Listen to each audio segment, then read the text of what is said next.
webcast is now starting. All attendees are in listen-only mode.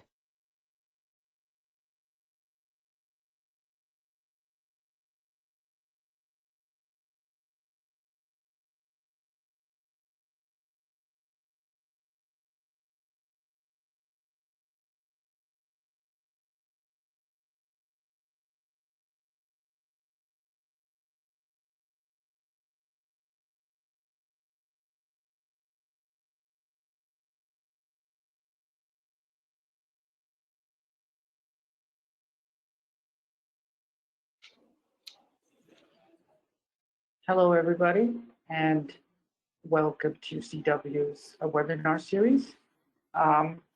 We are pleased today to present to you the World Cement Equipment Market and Forecast Report, and we're glad to have you with us today.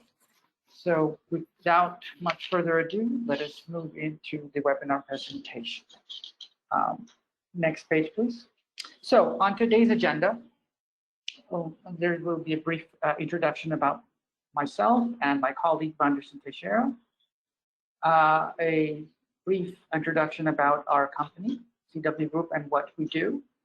And then, of course, we will delve into the highlights of the World Cement Equipment Market Forecast Report for this year with an outlook until 2027. On the agenda, of course, something that we cannot all move across is the macroeconomic overview before we delve into the project and product reviews. So a brief description about myself. My name is Prashant Singh. I'm a director with CW Group. I'm based out of Mumbai, and I am responsible for handling the qualitative and quantitative projects that come out of this part of the world. My colleague Vanderson Teixeira is a business analyst, and he is based out of our Lisbon office and often works on multiple projects that come up from Africa and the European region. So a brief introduction about our company and what we do. CW Group is present across 3 different verticals. We are primarily known for our advisory and research products within the, and we have a separate branch which deals with media engagements. Within the advisory portfolio, we work with a lot of major global consultancy companies, leading financial institutions, including the World Bank and the IFC on multiple projects. We provide consulting and advisory expertise, not just on building materials, but on a variety of different topics. And we are expanding that product portfolio with every project that we take on.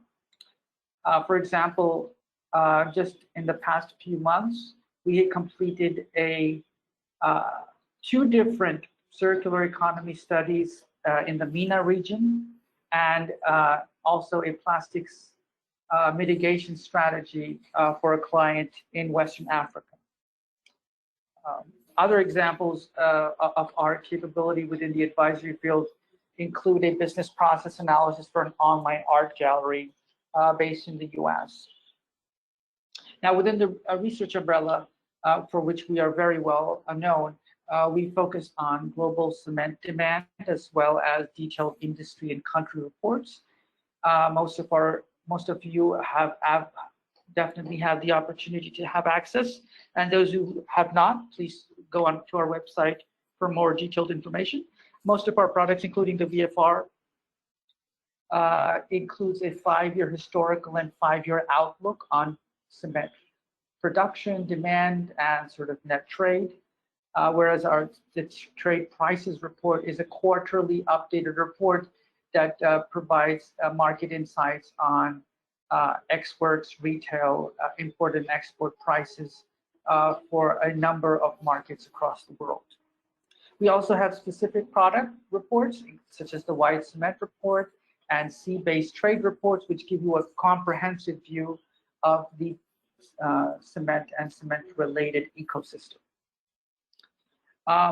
And last but not least, under the media umbrella, we have provided online access to our vast database of articles. You can subscribe to various newsletters of interest, including cement, building materials, paper and pulp, pet coke, bulk products, and coal. And most importantly, after the decline in COVID-19 cases, we are once again resurrecting our in-person meetings and conferences. And the next meeting that we're holding is the Slag and Ash Trade in Cologne, Germany, which is scheduled to take place on May 18th and 19th next month. And so if you're interested and would like to join us, please do not hesitate to contact us for more information. So without much further ado, please, we will delve into the report. The CW's World Cement Market, Equipment Market and Forecast Report includes a comprehensive overview of the cement equipment market. We look at historical past and future plant capacities and the projected expansions. We cover all the production stages from raw material grinding to final cement dispatch. And lastly, but not least, the report covers key trends in the main production equipment segments and the cement equipment market, both in terms of a regional as well as global perspective. And we also then share a detailed list of company profiles for you to get a deep understanding of the major participants in this market. So without much further ado, let us launch into the macro section. So just recently, as you are no doubtly are aware, the IMF released its World Economic Outlook for April 2022, and we see another downgrade on the cards from its October perspective. Now the IMF projects the world's output to grow at 3.6%, which is down from the mid 4.4 projected in October. Obviously, the single largest reason for this downgrade is the unprecedented events that we are all witnessing happening in Ukraine. And this is having a toll much greater than just the conflict on those two nations. The impact is roiling markets across the world, which had not actually, or which were slowly bouncing back from the impacts of the pandemic and the supply chain issues. But this conflict has just inflamed those wounds to a much greater deal. Emerging economies are expected to grow at a much higher rate again than the developed economies, which is not much of a surprise. However, the CIS region is going to take a major hit, with both Russia and Ukraine expected to experience severe contractions. It is expected that Ukraine might see a GDP decline in excess of 35%, while Russia's GDP is expected to, at this point in time, shrink by 8.5. But with no doubt, if the war drags on and the longer these sanctions remain in place, the fiercer and more stronger the impact of these sanctions will be on Russia's economic growth. The European Union, which has been rocked by the conflict due to the tremendous increase in energy prices as a result, is expected to see its growth outlook combined decline by 1.1%. Goldman Sachs, on the other hand, is expected to see, Goldman Sachs also expected to see the world grow at around 3.4%, slightly lower than what the IMF projected. But they expect, however, that in second half of this year to compensate for this first semester decline. So it will be interesting to see how we go forward. But one thing that is going to remain a constant is the raging inflation that we're experiencing, and especially in food and commodity prices, which is a direct consequence, of course, of the conflict, as well as the increased energy prices, especially petrol and diesel, that we are all experiencing in every single country in the world. Germany, for example, could see a hit of almost 220 billion to 240 billion euros this year and next year if Russian gas supplies suffer a reduction. There are no easy and quick fixes to this scenario, and this will definitely have an impact on cement production and steel production in Europe, given that both of these industries are heavily reliant on, cost-effective sources of energy. And given that a lot of production in Europe in steel is EAF, which is heavily energy reliant, and mainly electricity, and cement, this is going to have a negative impact on sort of cement output, and consequently pricing levels should be higher this year. So on the next page, what we have is a brief snapshot of the series of challenges that we see the global economy currently encountering. One is, of course, the Russia-Ukraine conflict that we've already spoken about.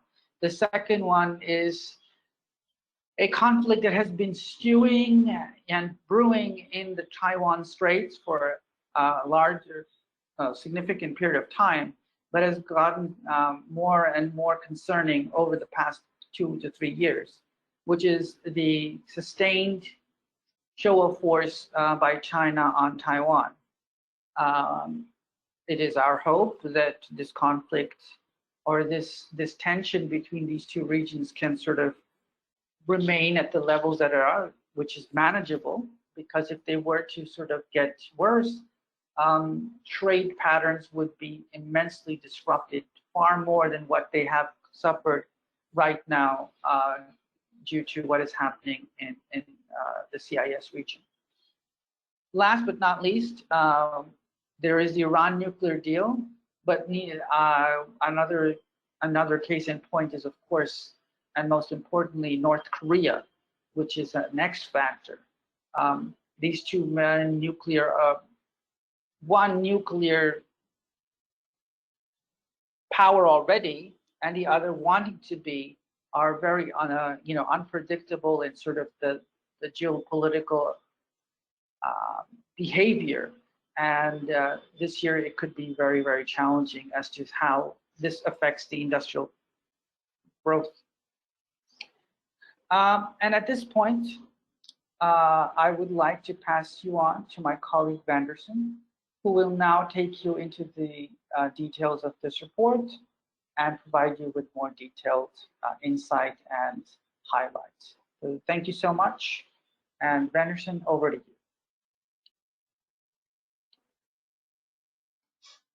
Thank you, Prashant. Hello, everyone. Now, let us finally dive into the highlights of the World Cement Equipment Market and Forecast Report 2022 update. To start off, I would like to present you the global ex-China capacity additions forecast that we have. Globally speaking, capacity additions is expected to see a decline of at a CAGR of 15% from 2022 to 2027 to reach around 45 million tons by 2027. Asia ex-China is expected to be the largest region in terms of shares of capacity additions in the next 5 years, to reach around 25 million tons in 2027, being followed by Africa with a much smaller capacity addition of 8 million tons. Meanwhile, in China, we expected to see very limited capacity additions, mostly due to government regulations to increase efficiency and, of course, stricter environmental standards. In this next slide, we can see here a breakdown between Greenfield and Brownfield new capacities and integrated and grinding. When it comes to integrated and grinding, we see that in Asia, ex-China, Africa, and Latin America, they are expected to continue to be the largest regions to have capacity additions. For instance, we see that in Asia, ex-China, more than 78% of the additional capacities are expected to be integrated, while in Africa, we have a share of 75%, and in Latin America, we have a higher share of 91%. When it comes to brownfield and greenfield expansions, we expect brownfield to lead the share in expansions in the next 5 years. Eastern Europe, Latin America, and Asia ex-China are likely to have the largest shares of brownfield expansions. We see Eastern Europe with an estimated 82% of new expansions being brownfield, followed by Latin America with 80 and Asia China with 75. On the other hand, we have Africa being the only region that is expected to see an even split between greenfield and brownfield projects for the next 5 years.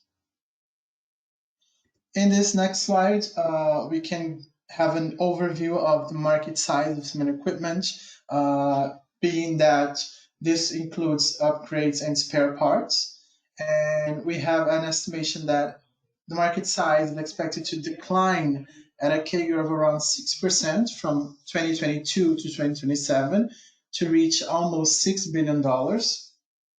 And greenfield expansions are expected to decline more than 20% between the 2022 and 2027 years. We also see the largest decline in greenfield Capex to be witnessed in Eastern Europe and CIS and Africa. On the other hand, we see brownfield expansions expected to decline at a CAGR of almost 12% between 22 and 2027, with Eastern Europe and CIS likely being the largest, the region with the largest decline in brownfield Capex.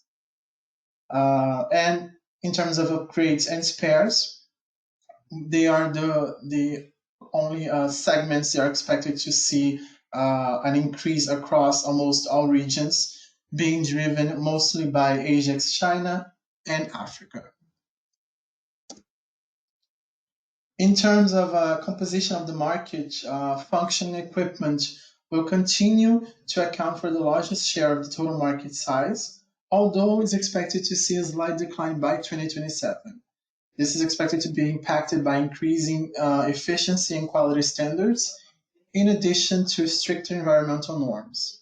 Automation, for instance, is playing a bigger role, as well as the number of sensors and control points at plant levels are increasing, and companies are aiming to have centralized information. And we see other simple functions, including storage and conveying, having faced a similar pricing decrease to that of this different process, as equipment manufacturers are trying to reduce the costs on turnkey projects. In our next slide, we can have an overview here of the market share by cement equipment manufacturer. And this, of course, based on, is estimated based on the publicly available company information. And at a global level, we see that FLSmidth is expected to continue to account for the largest share of the market by 2027. On a regional perspective, Asia ex China, even though FLSmidth is the biggest player, is likely to see a decline in its presence by 2027.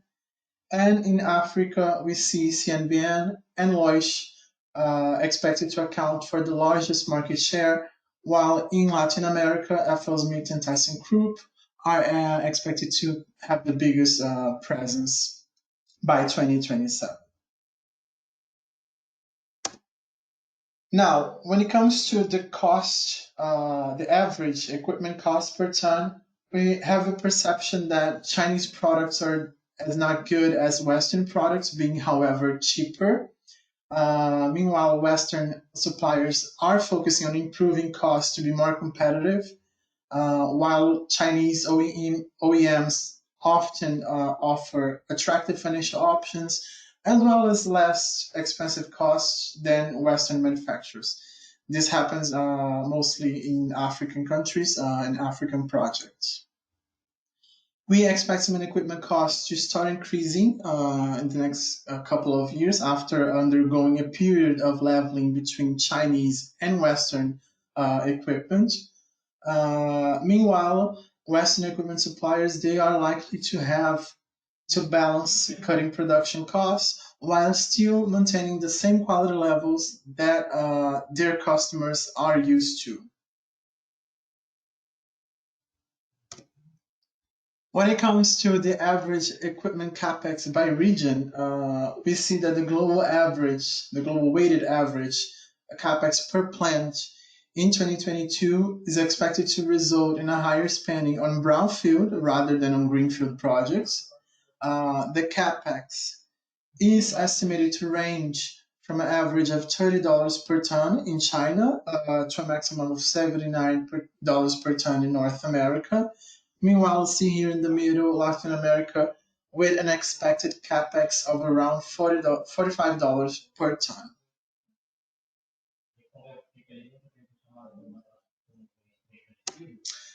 Now, to end our presentation, I would like to leave you with our closing remarks. As we mentioned, global economic growth prospects have been downgraded and are lower than expected on the back not only of the pandemic and the resurgence of new cases, but also the Russia and Ukraine conflict.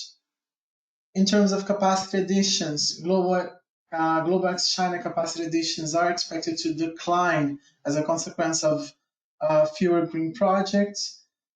Market size across the globe in terms of production stage is forecasted to decline in the next 5 years. In terms of capex, the capex to be impacted by the cost competition between Chinese and Western equipment manufacturers. And last but not least, the regional capex is expected to vary according to cost and quality preference amongst customers. Now, to finish it off, I would like to thank you all for your attention, and I hope to see you in our next webinar.